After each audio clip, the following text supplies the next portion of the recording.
பெண்களே, உங்களை எதுக்கு இப்படி அவுத்து போட்டு காட்டுறீங்கன்னு நீங்க பெண்களுக்கு தான் சொல்லணுமே தவிர, பாவம் இது ஏதோ வந்து ஒரு படத்தை எடுத்துப்புட்டு அதில் என்ன மேக்சிமம் அட்ராக்ஷன் வச்சா ஒரு லவ் வரும், இல்லை லவ்வர்களை மனசால ஏற்றுக்குவாங்க, எப்படி இது வியாபாரப்படுத்துதுன்னு ஏதோ கொஞ்சம் அப்படியே கொஞ்சம் கீழே விழுகிற மாதிரி அப்படியே கொஞ்சம் தெரிகிற மாதிரி தான் எடுப்பாங்களே தவிர, நான் முழுசுமே தெரிகிற மாதிரி வேணும்னே தானே தனியாக எடுத்தெல்லாம் போட்டுட்ருக்குறாங்களே ஆண்டவா. இப்போ யாரை யார் காப்பாற்றுறது? தமிழ் சினிமாவையெல்லாம் நம்ம காப்பாற்றிடலாம். ஆனால் இந்த முகநூலை பார்க்குறவங்கள யார் காப்பாற்றுறது? கரெக்டா? அதில் எப்படி தெரிகிற மாதிரியே எப்படி ட்ரெஸ் போடுறதுன்றது ஆராய்ச்சி பண்ணுவாங்க போல ஒவ்வொருத்தர். என் சுவாசமே, இதுலேயே ஒரு காதல் இருக்கு. மிக அற்புதமான டைட்டில். சுவாசம் இல்லைன்னா உயிர் இல்லை, சுவாசம் இல்லை என்றால் உணர்வு இல்லை, சுவாசம் இல்லை என்றால் காதல் இல்லை, அன்பு இல்லை, சுவாசம் இல்லை என்றால் அனைத்தும் ஜடமே. சரி, சுவாசம் என்றது அவ்வளவு உயிர் முக்கியமான ஒரு விஷயம். ஒரு உயிர் வாழ்வதற்கு இன்னைக்கு ஆக்சிஜனுடைய தேவையை பற்றி நம்ம எல்லாத்துக்கும் தெரியும் இந்த கொரோனா காலத்தில். ஸோ அந்த ஆக்சிஜனை விட முக்கியமானது அதான் அந்த சுவாசம். ஆக்சிஜன் மாதிரி அது எவ்வளவு முக்கியமானதுன்னா அதுதான் எல்லாமே, the core of the life. அந்த டைட்டிலாக வச்சது தான் காதலுக்கு காதல் படத்தை எடுத்திருக்காங்க. உண்மையாகவே இது வந்து பாராட்டுக்குரியது, வாழ்த்துக்குரியது. கண்டிப்பாக இந்த படம் இந்த சுவாசத்திற்காகவே வெற்றி பெறும். ரெண்டாவது, ஃபுல்லாக அப்படியே ஃபுல்லாக மலையாள கரையோரத்தில் நின்ன மாதிரி இப்படி திரும்பினாலும் மலையாள வாசனை அப்படித்தினா. எங்களுக்கு மலையாளம் ரொம்ப பிடிக்கும். தமிழர்களுக்கு எப்போதுமே மலையாளிகள் தான் ஒரு விருப்பம். மலையாளிகளுக்கு தான் எங்களை பிடிக்காது, அதுதான் உண்மை. இது அதெல்லாம் உங்களுக்கு அங்கே பிடிக்கும். சரி, அதை விடுங்க, அது பெரிய கான்ட்ரவர்சி ஆகிடும். ஆனால் எங்களுக்கு மலையாளிகள்னா பிடிக்கும். அவ்வளோ அதாவது சின்சியாரிட்டி. ஒரு தொழிலில் ஒரு விஷயத்துக்கு எடுத்தோன்னா அது 100% அதை ஹானர் பண்ணுவாங்க. அந்த தொழிலில் ஒரு இப்போ இன்றைக்கி கூட நான் மிகவும் இந்தியாவிலேயே பொறாமைப்படக்கூடியது நான் மலையாள கலைஞர்களாகட்டும், மலையாள தொழில்நுட்ப கலைஞர்களாகட்டும், மலையாள நடிகர்களாகட்டும், அவங்கக்கிட்ட இருக்கிற ஒற்றுமை. அதில் ஒரு எல்லளவாவது நம்மக்கிட்ட இருந்தால் நல்லா இருக்குன்றது. அம்மான்னு ஒன்று வச்சுக்கிட்டு ஒரு ஆளுக்கு நியாயமான விஷயத்துக்காக போராடுவாங்க. ஒரு நியாயம் கிடைக்கலன்னாலும் போராடுவாங்க. ஒரு சாதாரண நடிகர் நடிகைக்கு பிரச்சனை வந்தாலும் உறுதுணையாக நிற்பாங்க. அது மம்முட்டியாக இருந்தாலும் சரி, மோகன்லால், சிலர். ஸோ ஹேட்ஸ் ஆஃப் டு அவங்க ஒற்றுமைக்கு ஒரு வாழ்த்துக்களை தெரியும். சில பேர் இருந்து சில விஷயத்தை நம்ம கற்றுக்கணும். நிறைய பேர் இருந்து நிறைய விஷயங்கள் இருக்குது இந்த உலகம் ஃபுல்லாகவும். ஸோ மலையாள இண்டஸ்ட்ரியிலேருந்து நம்ம என்ன கற்றுக்கணுன்னா அதெல்லாம் கற்றுக்கணும். அந்த சின்சியாரிட்டி, அந்த பிளானிங். ஒரு கதை எடுத்தால் அந்த கதைக்குள்ளேயே நிற்கிறது, கதைக்கு வெளியே போகிறது தான் நம்ம வழக்கமே. கதைக்கு கடைசி வரையிலும் வரமாட்டோம். வாங்கடா வாங்கடான்னு கூடுவோம். தமிழ் படம் எடுத்து எங்கடா கதைக்கே வரமாட்டேறானே, இன்டர்வல் போட்டானே, அதுக்குள்ளே இதுக்கு மேலேயாவது கதை வருமானு நம்ம ஊடக நண்பர்களெல்லாம் உட்காந்து தேடுவாங்க. கடைசியில் ஒரு லைனில் சொல்லிடுவோம், அடா இதுக்காகத்தானா அப்படின்னு. ஆனால் அவங்க அப்படி இல்லை. ஒரு விஷயத்தை எடுத்தால் அது இன்னும் டவுட்டு புரட்டி போட்டு உள்ளே புகுந்து வெளியே வந்து அது ஒரு பெரிய பேச்சு பொருளாகவோ அல்லது ஒரு கருத்து பொருளாகவோ அல்லது சமுதாயத்தின் மையப் பொருளாகவோ விளங்கும்படியான ஒரு திரைப்படத்தை எடுக்கக்கூடியது மலையாள உலகினர்கள் இருக்காங்க. அந்த மாதிரி மலையாள இயக்குனர் தான் நம்ம தம்பின்னு நினைக்கிறேன். மலையாளி தானப்பா நீயும்? அட பரவாயில்ல விடு, பாலக்காடு ஞானும் பாலக்காடு பக்கத்தில் கோயம்புத்தூர் ஆனும். நான் வயநாட்டில் நான் ஹெர்பேரியம் கலெக்ஷன் போனேன். அதில் எனக்கு கொஞ்சம் மலையாளம் ஞான் கொஞ்சம் பறையும். அதுக்கு மேலே பாருங்க, அப்புறம் அம்மா தமிழில் பேசுன மாதிரி ஆகிடும். ஸோ அப்படியே கோயம்புத்தூர்காரங்களுக்கு மலையாளிஸ் ரொம்ப ஏன் பிடிக்கும்னு நான் இப்போ புரிஞ்சிருப்பீங்கன்னு நினைக்கிறேன். நிறைய மலையாளத்து பொண்ணுங்க அங்கே படிப்பாங்க, நல்லா அழகாக இருப்பாங்க. நம்ம ஃபீல் பண்ணதை சொல்லவே முடியாது, நம்ம கரெக்டாகவே வராது. அவ்வளோ அழகான, அதே மாதிரி ஹீரோக்கள் கூட, ரகுவரன் கூட ஒரு மலையாளம் மிக்ஸ் தான் அவன். ரகுவரன் நான் கல்லூரியில் எனக்கு ஜூனியராக படித்தார், கவர்மெண்ட் ஆர்ட்ஸு காலேஜ் கோயம்புத்தூரில். நான் செகண்ட் இயர் படிக்கும்போது அவர் கடைசி பியூசி, அவர் தான் பியூசியில் கடைசி. பொம்பளை வேஷம் போடுறதுக்கு அவர் தான் கூப்பிடுவோம். முழுன்னு இருக்கும் ஃபேஸு. நான் ஹீரோவாக நடிப்பேன். இந்த விச்சுன்னு இருக்கார் இல்லையா, அவன் வில்லனாக நடிப்பான். நான் காலேஜில் ட்ராமா போடும்போது அது அழகான ஒரு பெண்ணு வேணுன்னு இவனை பிடிச்சிப்போம். யார்? ரகுவரன். ரகுவரன் கொஞ்சம் ஹைட்டாக இருப்பான், அதுக்காக நான் பெரிய ஹீல்ஸை போட்டுக்கிட்டு இப்படியே நடந்து கீழே எல்லாம் உளுந்து இந்த மாதிரியெல்லாம் சிக்கலெல்லாம் நடந்திருக்கு. அவன் கரெக்டாக ரிஹர்சல் ஃபுல்லாக வந்துடுவான், ட்ராமா இருக்கிற அன்னைக்கு காணாம போயிடுவான்.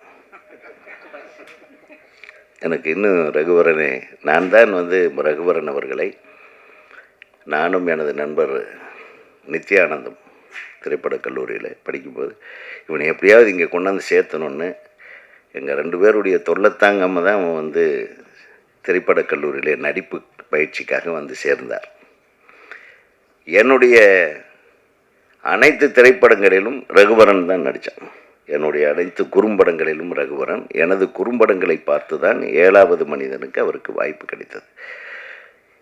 இது ஒரு கதை. அது எதுக்கு சொல்ல வரேன்னா, அவ்வளோ அழகாக இருப்பான். அது மட்டும் கொஞ்சம் அவங்ககிட்ட அந்த டைமுக்கு வர மாட்டான். என்னுடைய முதல் நாள் ஷூட்டிங் டைரக்டராக ஒரு குறும்படத்துக்கு, அவருக்கு முதல் நாள் ஷூட்டிங் நடிகராக, அவரும் இந்த தலைவாசல் விஜயும். எனக்கும் முதல் நாள் ஷூட்டிங். நான் 7:30 மணிக்கே போயிட்டேன். தலைவாசல் விஜய் 8:30 மணிக்கு வந்தான், நம்ம ஆள் 12 மணிக்கு தான் வந்தான். ஆனால் நண்பர்கள் வேறு, நாங்கள் வாடா போடா ஃப்ரெண்ட்ஸுங்க. பட் எக்ஸ்ட்ராடினரி பர்ஃபார்மன்ஸ் பண்ணுவான், வெரி வெரி. ஸோ அவர் ஞாபகப்படுத்துறதில் இப்போ இந்த சபையில் நான் சந்தோஷப்படுத்துகிறேன். ஏன்னா Raghuvaran the most lovable friend of mind. அந்த மாதிரி இந்த திரைப்படத்தில் நான் பார்க்கல, இனிமேல் உட்காந்து பார்த்துட்டு தான் போவேன்னு நினைக்கிறேன். அம்மா சொன்னாங்க, கவிஞர் சொன்னாங்க, கவிதாயினி சொன்னாங்க, அவங்க ஆல் லாங்குவேஜ் மாஸ்டர் போல் இருக்குது, நாங்கள் ஏதாச்சும் தமிழில் தப்பு கண்டுபிடிச்சிடாதீங்க. அவங்க சொல்லும்போது சொன்னாங்க, பெண்ணியத்தை நேசிக்கிறவங்க இது கொஞ்சம் அதிகமாக இருக்குது, அதாவது பெண்களை காட்டுறதை கம்மி பண்ணுங்கன்னு. அம்மா, நாங்கள் காட்டுறதை விட பெண்களே நிறைய காட்டிகிட்ருக்குறாங்க. இப்போ நீங்கள் எடுத்தீங்கன்னா நமக்கே மனசு வர மாட்டேங்குது ஆஃப் பண்ணுறதுக்கு. உண்மையிலுமே நீங்கள் முகநூல், இந்த ஃபேஸ்புக்கு, இதுல எல்லாம் போங்க, இன்ஸ்டாவில் எல்லாம் போங்க. நீங்கள் இது எங்ககிட்ட சொல்லாதீங்க, அவங்கக்கிட்ட தான் சொல்லணும். பெண்களே, உங்களை எதுக்கு இப்படி அவுத்து போட்டு காட்டுறீங்கன்னு நீங்கள் பெண்களுக்கு தான் சொல்லணுமே தவிர, பாவம் இது ஏதோ ஒரு படத்தை எடுத்து போட்டு அதில் என்ன மேக்சிமம் அட்ராக்ஷன் வச்சா ஒரு லவ் வரும், இல்லை லவர்களை மனசால் ஏற்றுக்குவாங்க, எப்படி இது வியாபாரப்படுத்துறதுன்னு ஏதோ கொஞ்சம் அப்படியே கொஞ்சம் கீழே விழுகிற மாதிரி, அப்படியே கொஞ்சம் தெரிகிற மாதிரி தான் எடுப்பாங்களே தவிர, நான் முழுசுமே தெரிகிற மாதிரி வேணும்னே தானே தனியாக எடுத்தெல்லாம் போட்டுட்ருக்குறாங்களே ஆண்டவா. இப்போ யார் காப்பாற்றுறது? தமிழ் சினிமாவையெல்லாம் நம்ம காப்பாற்றிடலாம். ஆனால் இந்த முகநூலை பார்க்குறவங்கள யார் காப்பாற்றுறது? கரெக்டாக அதில் எப்படி தெரிகிற மாதிரியே எப்படி ட்ரெஸ் போடுறதுன்றது ஆராய்ச்சி பண்ணுவாங்க போல ஒவ்வொரு பெண்களும். நான் சொல்கிறது பெண்கள் அப்படி நடிக்கலான்னா எதாவது ஆம்பளை எதுக்கு எடுக்கிறான்? அதனால் மிகச்சிறந்த படங்களை எடுக்கக்கூடியவர்கள் கேரள மண்ணை சார்ந்தவர்கள். அதே மாதிரி முதல்ல கேரளாவிலிருந்து தான் பிட்டு வாங்கிட்டு வந்து இங்கே ஓட்டுவாங்க. அந்த படம் எடுக்கிறதுலையும் வல்லவர்கள் அவங்க தான். அவங்க ஆரம்பிச்சு விட்டதான். கரெக்டாக பாருங்க, சில டைமில் ராஜனுக்கு தெரியும், எப்பா எத்தனாவது ரீலில் பிட்டு வருது அப்படின்னு கேட்பாங்க. இதெல்லாம் நான் ஓப்பனாக பேச, ஏதாவது எத்தனாவது ரீலில் வருது, அந்த ரீல் வரையிலும் தான் படம் பார்ப்பானுங்க. அப்புறம் வேலைக்கு அதில் வரலன்னு வைங்க, என்ன ஏன் வரல, இப்படியே முழு படமும் சில பேர் வராமையே ஏமாத்திடுவாங்க. ஸோ அந்த மாதிரி அந்த விஷயத்துலேயும் அந்த ரொம்ப ஃபேமஸ்ஸு. நல்ல படங்கள் எடுப்பதிலும் ஃபேமஸ்ஸு, நல்ல நடிகர்களை உருவாக்குவதிலும் ஃபேமஸ்ஸு. நான் கூட கொஞ்ச நாளைக்கு முன்னாடி ஒரு பாட்டு எழுதினேன், மல்லிகாபுரம். அது தமிழ் வெர்ஷனுக்கு நான் பாட்டு எழுதினேன். புன்னகை பூவே பொன்னிற தேரே பொங்கிடும் பூங்காற்றே தந்தன நானே. அந்த பாட்டு பெரிய ஹிட்டு. எதுக்கு சொல்ல வரேன்னு மியூசிக் டைரக்டர் யாரு, ஞானும் பாட்டு எழுது.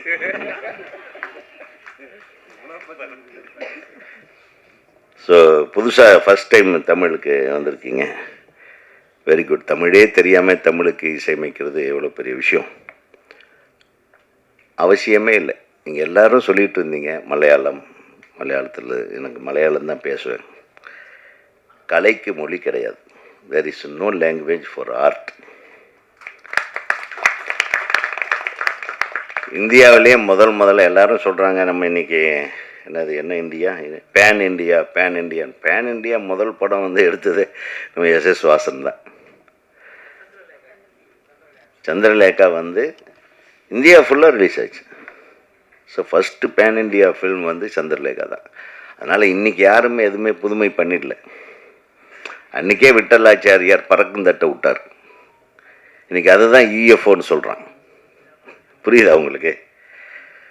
ஸோ நம்ம தமிழ் இண்டஸ்ட்ரி, நம்ம சினிமா இண்டஸ்ட்ரி, நம்ம சவுத் இண்டியன் ஃபிலிம் இண்டஸ்ட்ரியும் சரி, வி ஹவ் டன் எவ்ரிதிங். அது வந்து இன்றைக்கி டெக்னாலஜிலே ரெனோவேட் பண்ணி கொஞ்சம் புதுசாக டெக்னாலஜி வந்ததுனால அந்த மாதிரி கிராஃபிக்ஸு இதெல்லாம் யூஸ் பண்ணுறாங்களே தவிர, இப்போ ஏஐ போட்டால் நம்ம ஒரு வரி கதை சொன்னால் ஏஐயில் ஒரு ஃபுல் கதையை சொல்லிடுறான். ஆர்டிஃபிஷியல் இன்டெலிஜென்ஸு சாட் ஜிபிடி போனீங்கன்னா நம்ம கதையே வேறு மாதிரி கதையாக வரும். நீங்கள் அதையே நாளைக்கு சொன்னீங்கன்னா அது வேறு கதையாக வரும். ஸோ இந்த மனித மூளைக்கெல்லாம் வேலையே இல்லாமல் போகுது. இப்போ பாதி பேர் மியூசிக்கு, நம்ம ஒரு மியூசிக்கு ஒரு நோட் போட்டு விடணுமா, அதுக்கு ஒரு சாங்கே வந்துடும். அதனால் கிரியேட்டர்கள்லாம் என்ன பண்ணணும், சிறந்த முறையில் நல்ல, அதாவது இப்போ நீ இளையராஜா என்கிற மிகப்பெரிய ஆளுமை இசையில் வந்து அவர் பண்ண சாதனையை இந்திய சினிமா வரலாற்றில் வேறு எவனும் பண்ண முடியாது. இளையராஜா பண்ண சாதனை. ஏன்னா எந்த உணர்வுக்கும் அவர் ஒரு ராகத்தை மாற்றி அந்த உணர்வோட இந்த பாட்டு இந்த இது தான் வரும் அப்படின்றது எல்லாத்தையும் இலக்கணத்தையெல்லாம் மீறி எல்லா ராகங்களும் எல்லா உணர்வுகளுக்கும் பங்கு போட்டு ஒவ்வொரு சுச்சுவேஷனுக்கும் பாட்டு கொடுத்தவர் இளையராஜா. ஸோ ஒரு இளையராஜா பாட்டை மட்டுமே கேளுங்க, நீங்கள் பெரிய மியூசிக் டைரக்டர் ஆகிடலாம். வேறு எதுவுமே இல்லை. முடிஞ்ச அவரை காப்பி கூட அடிங்க, தப்பு இல்லை. நல்ல இசையை காப்பி அடிக்கலாம். அதுக்காக அது பண்ணுறேன் இது பண்ணுறேன்னு பிடிச்சி மனுஷனுங்களே டார்ச்சர் பண்ணிடாதீங்க, புதுசாக பண்ணுறேன். ஆக இந்த திரைப்படத்து தயாரிப்பாளர் என்னுடைய அன்பு சகோதரர், எங்கே அவர் எஸ்கேஆர் இங்கே வரலையா? சரி, அர்ஜுன் குமார், எல்லாத்துக்கும் என்னுடைய மனமார்ந்த வாழ்த்துக்கள். பிஜே, உங்களுடைய மியூசிக் வந்து ஃபுல்லாக நான் கேட்கல, பட் இருந்தாலும் we welcome you. This is an industry for you. And இங்கே தமிழ், தெலுங்கு, மலையாளம் இதெல்லாம் கிடையாது. நீ சூப்பர் மியூசிக் கொடுத்தேன்னா எல்லோரும் நாளைக்கு உங்கள் வீட்டுக்கு வந்துடுவாங்க. அப்புறம் நாங்கள்லாம் மலையாளத்தில் உங்கள்கிட்ட பேசுவோம். அந்த கொடுமையெல்லாம் நீ தாங்கிக்க வேண்டியது. அப்புறம் நம்ம டைரக்டரு, நல்ல இயக்குனர் கம் ஒளிப்பதிவாளர், all the best, all the very best. ஏன்னா இதான் ஃபர்ஸ்ட் படமா? இது தேர்ட் ஃபிலிம், டைரக்ஷன் ஃபர்ஸ்ட்டு தமிழில். இது தமிழ் மலையாளம் பரவாயில்லப்பா. இது தமிழ் மலையாளமா? சரி, இது கூட ஒரு சவுத் இண்டியன் மூவி தான், பேன் சவுத் இந்தியா. ஸோ வாழ்த்துக்கள். அது அப்படியே கன்னடத்துலேயும் டப் பண்ண வேண்டியதான், கன்னடம் தெலுங்கில். நல்ல படமாக வந்ததுன்னா அது பண்ணிட வேண்டியதான், அவ்வளோதான். Wish you all the best. அப்புறம் நடிகர் ஒரு பேர் என்ன, ஆதர்ஸு வராமல் போன அந்த அழகான ஹீரோயின். ஆமாம், அந்த பொண்ணை எப்படியாவது பார்த்துடலான்னு ட்ரை பண்ணேன். நாங்கள்லாம் எப்பவுமே ஹீரோயின் வந்தால் தான் ரொம்ப நேரம் இருப்போம் மேடையில்.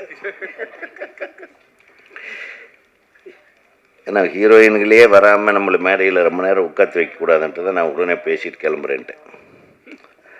ஆக இந்த ஹீரோ ஆகட்டும் ஹீரோயின் ஆகட்டும், அம்மா அவங்க பேர் எனக்கு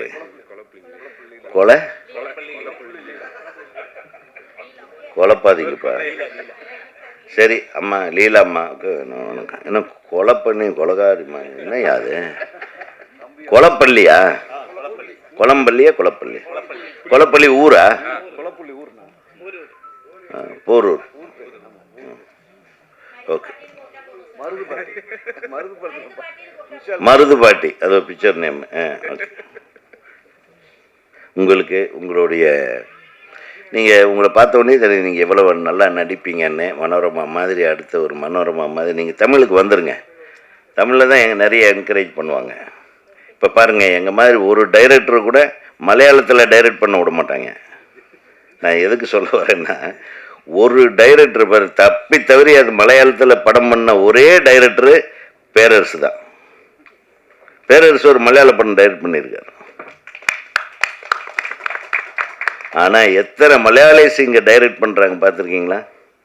எங்கள் தமிழ்நாடு எல்லாத்தையும் வரவேற்கும். நான் போய் மலையாளத்தில் ஒரு படம் பண்ணவே முடியாது. அது எப்படி அந்த படத்தை நிறுத்துறதுன்றது கரெக்டாக பிளான் பண்ணி நிறுத்திடுவாங்க. அதுக்கு எனது வன்மையான கண்டனத்தை தெரிவிக்கிறேன். ஏன்னா எல்லா டைரக்டர்களையும் நம்ம கூப்பிட்டு பாராட்டி வாழ்த்தி, அந்த மேனன் வா, இந்த மேனன் வா அப்படின்னெல்லாம் சொல்லி, இல்லையா ஐயா? கரெக்டா? எத்தனை பேர், லாலு, ஜோஸு, ஏகப்பட்ட மலையாளம் இயக்குநர்களை நாங்கள் வரவேற்று கொண்டாடி இருக்கிறோம். ஆனால் ஒரு டைரக்டர் கூட மலையாளத்தில் தமிழ் டைரக்டரை மலையாளத்தில் டைரக்ட் பண்ண விடமாட்டேன்றீங்க. இதை நீங்கள் அங்கே போய் பேசணும். பாலு மகேந்திரா சார் கொஞ்சம் பாதி மலையாளம். ஆள் யாருக்கிட்ட விடுற நீ?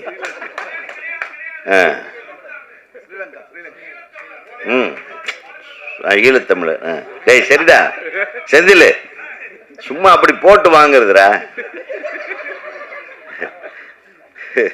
அவன் பாரு, என் அசிஸ்டன்ட் தான் அவன். டைரக்டர் எப்போ தப்பு பண்ணனா உடனே குரல் கொடுப்பான். ஃபாசில் இல்லை, அதான் சொல்கிறேன். நீங்கள் எத்தனை இயக்குநர்கள் இங்கே வந்திருப்பாங்க மலையாளத்துலேருந்து, அவங்கள நம்ம கொண்டாடி இருக்கோம். ஆனால் ஒரு தமிழ் இயக்குனராவது இங்கேயாவது இங்கேருந்து இப்போதைக்கு நம்ம போக முடியுதா பாருங்கள். சும்மா எண்ணிக்கையில் பாரு, அவர் ஒரு படம் பண்ணிட்டு ரொம்ப கஷ்டப்பட்டு வெளியே வந்தார், இன்னும் வரல. எதுக்கு சொல்ல வரேன்னா, எல்லாத்துக்கிட்டையும் அந்த சகோதரத்துவம் இருக்கணுன்றேன். நம்மக்கிட்ட மட்டும் இருக்குது. நம்ம வந்தோரை வாழ வைக்கும் தமிழ்நாடு என்ற தமிழகம் மாதிரி அனைவரையும் நம்ம அரவணைச்சிக்கிறோம். தெலுங்கு படம் டைரக்டர் ஒருத்தர் பண்ணாருன்னா டக்குன்னு உடனே அவரை கூப்பிட்டு வந்து நம்ம பெரிய ஹீரோக்கள் ஒரு தமிழ் படம் கொடுத்துருவாங்க. நம்ம அதுக்கும் உட்காந்து கை தட்டுவோம். மலையாள படத்தை டைரக்டர் பண்ணுறாருன்னா அவருக்கு தனி முத்திரையை கொடுப்பாங்க. அவருக்கு மத்திய ஸ்பெஷலாக கம்போஸ் பண்ணுவார் சில மியூசிக் டைரக்டருக்கு. எங்கள் ராஜா சாரியும் சேர்த்துன்னு சொல்கிறேன். அப்போது அதே மாதிரி நம்ம ஆளுக்கு அங்கே போய் பண்ணும்போது நம்மளுக்கு ஆதரவு கொடுக்கணுமா இல்லையா? உள்ளேயே விட மாட்டாங்க சார். அதை மட்டும் நீங்கள் எல்லோரும், பாட்டிம்மா நீ தான் சாச்சி, நீ அங்கே பேசணும், அம்மாவில் பேசணும். நீங்கள் ஏயா ஒரு தமிழ் நல்ல டைரக்டர்களை இங்கே கூப்பிட்டு வந்து ஏயா படம் பண்ண மாட்டேன்றீங்க? எங்களை திட்டுறாங்க மேடையில். என் பேரை சொல்லு, டைரக்டர் அசோசியேஷன் செக்ரட்டரி சொல்கிறாருன்னு பண்ணுமா இல்லையா? அவ்வளோதான். நீங்கள் தான் எங்கள் சார்பாக அங்கே நின்று சண்டை போடணும். Okay, done. ஆக இப்படியோ வேலை இப்படியோ கண்டென்ட் கிடச்சிச்சு. இங்கே வாமா, நான் உங்களை இப்போ எங்கேயோ கொண்டு போய் விட்டுறோம். அதெல்லாம் ஒன்றும் பிரச்சனை இல்லை. எங்கே என்ன நல்ல நல்ல பிரமாதமான இடத்துக்கு, அதெல்லாம் ஒன்றும் இல்லை. ஒரு படம் பார்த்தாத சின்ன கவுண்டர் மாதிரி ஒரு மனோரமா கெட்டப் மாதிரி ஒன்று கொடுத்தா உலகம் ஃபுல்லாக பேசப்படுவீங்க நீங்கள். அதை நான் தான் மனோரமா ஆட்சிக்கு அந்த பல்லு வச்சு ஒரு கெட்டப் கொடுத்தேன். அது பெருசாக ஒர்க் அவுட் ஆகலையா? அந்த மாதிரி அம்மாவை கூப்பிட்டு பேரரசு ரெடியாக இருக்கார் பாரு, இவர் படத்தில் இருக்குது. அடுத்த படத்துலேயே ஒரு பல்லில் வச்சுட்டு வேறு மாதிரி கெட்டப் பண்ணி விட்ருங்க, முடிஞ்சு போச்சு.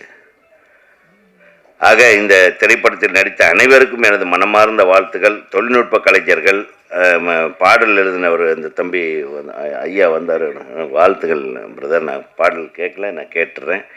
அப்புறம் இயக்குனரோட மனைவி இங்கே வந்து ஒரு நம்ம பேசுகிறதுக்கு முன்னாடி எல்லாம் அழகாக கோர்த்து வழங்கிட்டு இருந்தாங்க. இயக்குனரா? அதான் சொன்னேன், இயக்குனர்னு மனைவின்னு சொன்னது தப்பாக போச்சு. நீ ஷாக்காக நிற்கிறேன், எனக்கே பயமாக போச்சு. பொய் சொல்லிட்டோம்மான்னு. இயக்குனரோட மனைவி அழகாக வர்ணனை பண்ணாங்கன்னு ஒன்னே நீ ஷாக் ஆகிட்டியே. நான் கேட்டது தப்பா இல்லை நீ சொன்னது தப்பான்ட்டு? கரெக்டா? அவர் பேர் என்ன? என்ன படம் பண்ணார்? ஓகே, வாழ்த்துக்கள். உன்னை பார்த்து அந்த டைட்டில் வச்சுருப்பார் போட்டு, பொம்மை நாயகின்னு. ஆக நல்ல அழகாக பண்ணீங்க. நம்ம பிஆர்ஓ ஆனந்த் அவர்களுக்கும் இந்த படத்தை வாங்கி வெளியிடவிருக்கும் யார் டிஸ்ட்ரிபியூட்டர்களுக்கும் தியேட்டர் உரிமையாளர்களுக்கும் இந்த மக்களிடம் கொண்டு போய் அழகாக சேர்க்கவிருக்கின்ற எங்களுடைய பத்திரிகை நண்பர்கள், தொலைக்காட்சி நண்பர்கள், ஊடக நண்பர்கள் அனைவருக்கும் எனது மனமார்ந்த வாழ்த்துக்களை சொல்லி இந்த படத்தின் வெற்றி விழாவிலே சந்திப்போம் என்று கூறி நன்றி கூறி விடைபெறுகிறேன். நன்றி, வணக்கம்.